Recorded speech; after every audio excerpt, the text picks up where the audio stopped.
Hello বন্ধুরা, কেমন আছো? আশা করি তোমরা সকলে খুবই ভালো আছো। তো আমিও ভালো আছি। তো আজকে একটা সত্যি খুবই দুঃখজনক কথাটা শুনে আমার লেগেছে। ওরা কিন্তু খুব ভালো ভিডিও বানাতো, মা মেয়ে জামাই এমনভাবে ভিডিও বানাতো যেন শাশুড়ি বর আর বৌমা। তো যাই হোক, ওরা কিন্তু আসলে মা জামাই আর মেয়ে, ওদের কিন্তু খুবই খারাপ অবস্থা ছিল। যাই হোক, ভিডিও খুব ভালো বানাতো, যার জন্য ওরা খুব তাড়াতাড়ি কিন্তু আমাদের মন জয় করে নিয়েছিল। খুব তাড়াতাড়ি ওদের সাবস্ক্রাইবার অনেক বেড়ে গিয়েছিল। খুব ভালো, খুব খারাপ কাজ করলো আলপনার বাড়ির লোক। সামান্য ওই গল ব্লাডারে মানে স্টোন পড়াতে কেউ মারা যায় এরকম কিন্তু আমি কখনোই শুনিনি। একটু প্রথম থেকে যদি সচেতন থাকতো, ভালো ডাক্তার দেখাতো, তাহলে কিন্তু সব ঠিক হয়ে যেত। কেন হোমিওপ্যাথি ডাক্তার দেখালো, আর পরে যখন বুঝতে পারলো যে গল ব্লাডারের স্টোনটা অনেকটাই বড় হয়ে গেছে, আর বিভিন্ন রকম ডাক্তার দেখিয়েছে ঠিকই, কিন্তু বড় ডাক্তার আর দেখায়নি, নিজের পেটের পরীক্ষা করায়নি। বড় ডাক্তার দেখালে তাহলে তো বড় ডাক্তার বলতো যে আল্ট্রাসাউন্ড করো, কি কিছু করো, টেস্ট করো। তো যেহেতু ওরা হোমিওপ্যাথি দেখিয়েছে, বিভিন্ন রকম ওষুধ দিয়ে গলব্লাডারে স্টোন যদি আছে জানতেও পারে, ভাবছে যে হোমিওপ্যাথি ওষুধ খাইয়ে গলব্লাডারের স্টোনটাকে বের করে দেওয়া যাবে। কিন্তু আমাদের কাছে কিন্তু হোমিওপ্যাথিটা ছোট ছোট রোগের জন্য ঠিকই আছে, কিন্তু বড় রোগের জন্য হোমিওপ্যাথি কিন্তু কোনো কাজই করতে পারে না। আমাদের এলোপ্যাথিকেই দেখাতে হয়, অপারেশন করতে হয়, সব কিছু করতে হয়। আমি যেহেতু ডক্টরের চেম্বারে অনেকদিন কাজ করেছি, শুনেছি প্রায় মানুষের কিন্তু গলব্লাডারে স্টোন পড়ে।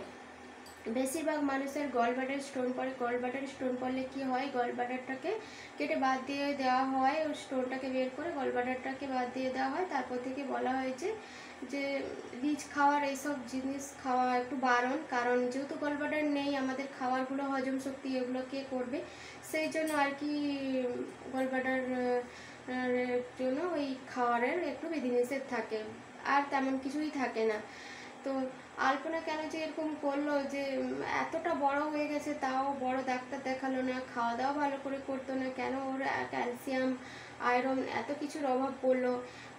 ভালোই তো, ওরা অনেক দিন হলো অনেক ভালো ভিডিও বানাচ্ছে, ভালোই নাম কামিয়েছে, টাকা পয়সাও ভালোই ইনকাম করছে, টাকা পয়সাও ছিল, হয়তো ভালো ডাক্তার দেখাতে পারতো। এরকম অকালে চলে যেতে হলো, খুবই খারাপ লাগছে যে একটা ভালো ব্লগার চলে গেল। খুব ভালো ভিডিও বানাতো, খুব হাসাতো, মানে প্রথম থেকে ওদের ভিডিও দেখে হাসতো না এমন কিন্তু মানুষ খুবই কম আছে। আমরাও ওর ভিডিও বেশ দেখেছি। মেয়েটা কিন্তু ছোটোবেলা থেকে খুবই কষ্টে মানুষ হয়েছে, গরিব ঘরে মানুষ হয়েছে। ওর বাবাকেও আমি শুনেছি, ওর অনেক ব্লগই আমি আগে দেখতাম, প্রায় কদিন ব্লগ আসেনি তাই হয়তো দেখা হয়নি, বুঝতে পারিনি, হয়তো কোনো অসুবিধা ছিল তাই হয়তো ব্লগ আসেনি, দেখিনি। কিন্তু হঠাৎ যে এইরকমই হয়ে যাবে তা তো কল্পনাই করতে পারি না, ভাবতেই পারি না যে এইরকমই, যে একজন একজন করে ইউটিউবে সবাই চলে যাচ্ছে, কেন যে এরকম হয়েছে আমি তো কিছুই খুঁজে পাচ্ছি না। তো যাই হোক, আর কি বলবো বলো, ওদের বাড়ির লোককে সান্ত্বনা দেওয়ার মতো ভাষা আমার নেই।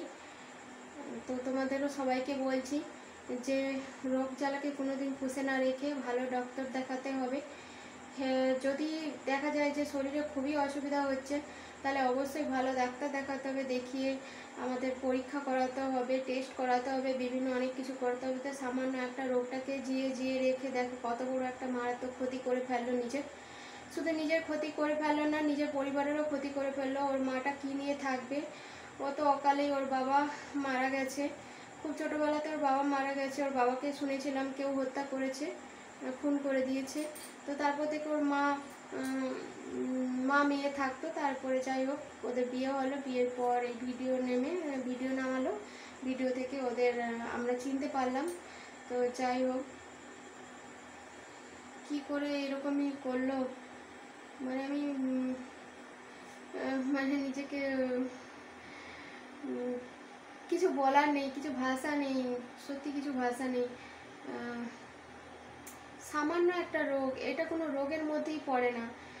স্টোন তো সব জায়গাতেই পড়ে, আর স্টোন এখন তো খুব ভালো চিকিৎসা ব্যবস্থা, স্টোন খুব তাড়াতাড়ি আমাদের কলকাতাতে কেন, আমাদের আশেপাশে দেশে, আমাদের আমাদের আশেপাশের শহরগুলোতেও কিন্তু ভালো ভালো ডক্টর থাকে, নার্সিংহোম থাকে, যেখান থেকে স্টোন বের করে দেওয়া যায়। আর এখন তো এখন তো অনেক রকম মানে কৃত্রিম উপায়ে অনেক রকম ভালো জিনিস হয়ে গেছে, যেখান থেকে মাইক্রো সার্জারি করে আমাদের পাথর বের করে দেওয়া যাচ্ছে, একদম পেট কাটতে হচ্ছে না, কিছু করতে হচ্ছে না, খুব সহজেই অপারেশন হয়ে যাচ্ছে। কিন্তু ওরা এত দেরি করে ফেললো কেন, কী করে?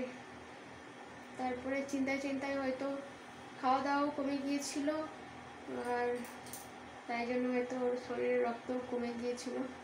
অপারেশনটা করতে অনেকটাই দেরি করে ফেললো। তারপরে ও যদিও হায়দ্রাবাদ যাবে বলে, অপারেশন করতে যাবে বলে ঠিক করলো, ডাক্তারও বললো সেই সময় যে বিদেশ যাব, বাস হয়ে গেল। ওখানে যে 4টা দিন লেট হয়ে গেল। যদি 4টা দিন লেট না হতো তাহলে হয়তো আলপনাকে আমাদের সামনে আবার ফিরে পেতাম।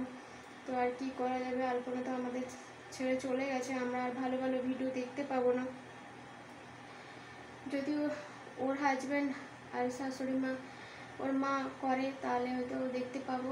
তো যাই হোক, ও যেখানে থাকুক যেন ভালো থাকে, ওর আত্মার শুভ কামনা করি। এরপরে আজকে আমি আমার ভিডিওটা এই পর্যন্ত। তো ভিডিওটি ভালো লাগলে লাইক শেয়ার সাবস্ক্রাইব করে দিও।